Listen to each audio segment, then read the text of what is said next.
Hi friends, నా పేరు లీనా. నేను సెలవులకు మా తాతగారు ఊరు వెళ్తున్నాను. దానికోసం రైల్వే స్టేషన్కి వచ్చాను. ట్రైన్ ఇంకా రాలేదు, అందుకే ఎక్కడ నుంచోని ఎదురు చూస్తున్నాను.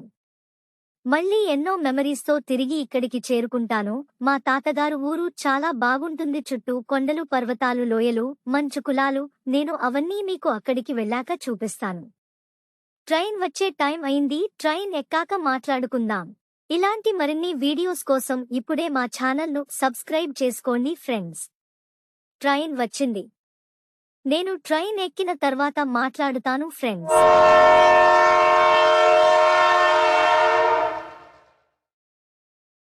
మా తాతగారికి అమ్మ ఒక్కతే కూతురు. అమ్మ చిన్నప్పుడే అమ్మమ్మ చనిపోయింది. అప్పటినుంచి తాత ఒక్కరే అమ్మని తల్లిలా, తండ్రిలా అన్నీ తానే అయి చూసుకున్నారు. మా తాతగారికి అమ్మంటే చాలా ఇష్టం. మా తాతగారు చాలా మంచివారు. నన్ను కూడా చాలా బాగా చూసుకుంటారు. ఈ వయసులో ఆయన ఒక్కరే ఎంతో కష్టపడుతున్నారు. ఆయనకు తోడుగా ఉండటానికి ఈ సెలవులకి వెళ్తున్నాను. మా తాతగారు చాలా మంచి కథలు చెప్తారు. తాతయ్య నాతో చాలా బాగా ఆడుకుంటారు.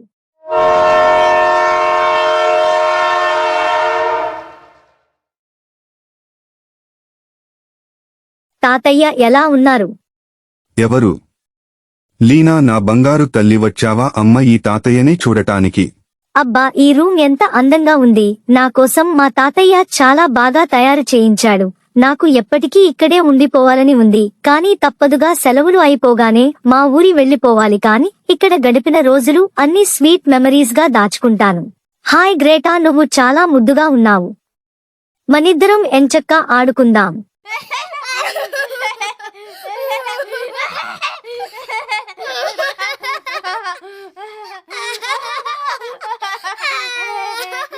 తాతయ్య, నాకు ఈ ఊరు, కొండలు, పర్వతాలు, పొగతో కూడిన మంచు పొలాలు, మేకపిల్ల గ్రేటర్ నాకు చాలా బాగా నచ్చినాయి. ఇప్పటికి ఇక్కడే ఉండిపోవాలని ఉంది. అమ్మకు చెప్పి నన్ను ఇక్కడికి తీసుకొచ్చావు ప్లీజ్. అలాగే తల్లి, మీ అమ్మని అడిగి నేను ఇక్కడే ఉంచేసుకుంటాను.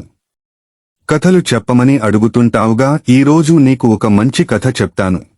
బలవంతమైన కాకి నీతి కథ. ఒకప్పుడు ఒక గ్రామంలో ఒక బలహీనమైన కాకి ఉండేది. దొరికిన తిండితో తృప్తిపడి జీవించేది. కాని మనసులో ఎప్పుడూ ఏదో లోటు అన్నట్టుండేది. ఇంకొంచెం మంచి తిండి దొరికితే బాగుంటుంది కదా అనే ఆశతో ఓ రోజు మరో ఊరికి పయనమైంది. ఆ ఊరు వెరేలా ఉండేది. అక్కడ ఉన్న ప్రజలు సంపన్నులు. రోజూ మంచి ఆహారం తిని మిగిలిన పదార్థాలను బయటపడేస్తూ ఉండేవారు. కాకి వాటిని తినడం మొదలుపెట్టింది. మెల్లగా బలహీనత పోయింది. శరీరం దృఢంగా మారింది. రెక్కలు బలంగా తయారయ్యాయి. ఒకరోజు సముద్రం ఒడ్డున హంసల సమూహాన్ని చూసింది. తెల్లగా మెరిసిపోతూ గౌరవంగా విహరిస్తూ ఉన్న హంసలను చూసి ఆశతో నిండింది. నేను కూడా వీళ్ల మిత్రుణ్ణి కావాలనుకుంటున్నాను అని అనుకుంది. ధైర్యంగా హంసల దగ్గరకు వెళ్లి తన కోరిక చెప్పింది. హంసలు ఆమోదించాయి. కాకి మురిసిపోయింది. రోజూ వాళ్లతో విహరించడం మొదలుపెట్టింది. కాని రోజులు గడుస్తున్న కొద్దీ హంసలపై ఒక రకమైన అసూయ కలుగుతుంది. వీళ్లకేం ఎక్కువ? నేను బలంగా ఉన్నాను. అందులోనూ వీళ్లకంటే ఎక్కువ ఎగిరగలను. ఈ హంసలు తెల్లగా ఉన్నాయంతేగాని నేను వీరికంటే ఏమాత్రం తక్కువ కాదు అని మనసులో గర్వంగా అనుకుంది. ఒకరోజు ఓ హంసను చూసి చెప్పింది, మిత్రమా, మనం ఒక చిన్న పందెం వేయదాం. ఎవరెంత ఎత్తు ఎగరగలరో చూద్దాం. హంస మృదువుగా నవ్వింది. అవసరం లేదని అనుకుంటున్నాను మిత్రమా. పోటీ కంటే స్నేహం గొప్పది అనంది. కాని కాకికి ఆ మాటలు నచ్చలేదు. వీడు భయపడుతున్నాడు అని అనుకుంది. పందెం మొదలైంది. కాకి మిన్నుగా ఎగురుతుంది. రెక్కల శక్తిని చూపిస్తూ గర్వంగా ఉంటుంది. హంస మాత్రం నెమ్మదిగా, శాంతంగా తన పంథాలో విహరిస్తూ ఉంటుంది. కొద్దిసేపటికి కాకికి అలసట మొదలవుతుంది. ఎండ వేడి పెరగడంతో శరీరం అలసిపోతుంది. రెక్కలు ఆడలేకపోతుంది.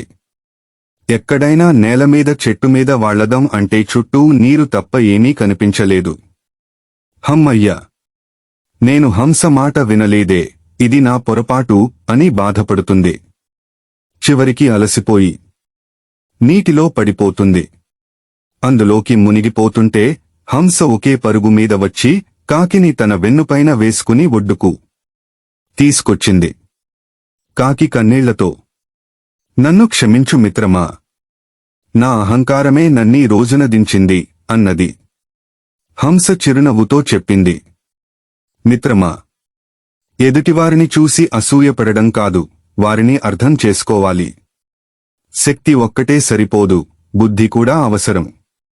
ఎప్పుడెప్పుడు మన సామర్థ్యాన్ని చూపించాలో తెలిసే జ్ఞానం ఉండాలి.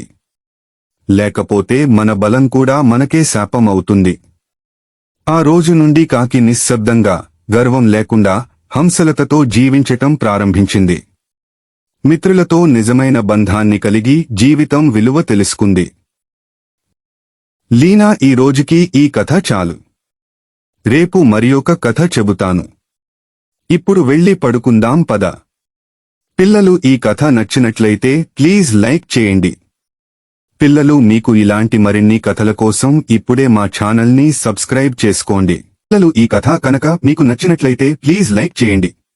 మీ ఫ్రెండ్స్కి షేర్ చేయండి. ఇలాంటి మరిన్ని కథల కోసం ఇప్పుడే మా ఛానల్ను సబ్స్క్రైబ్ చేసుకోండి.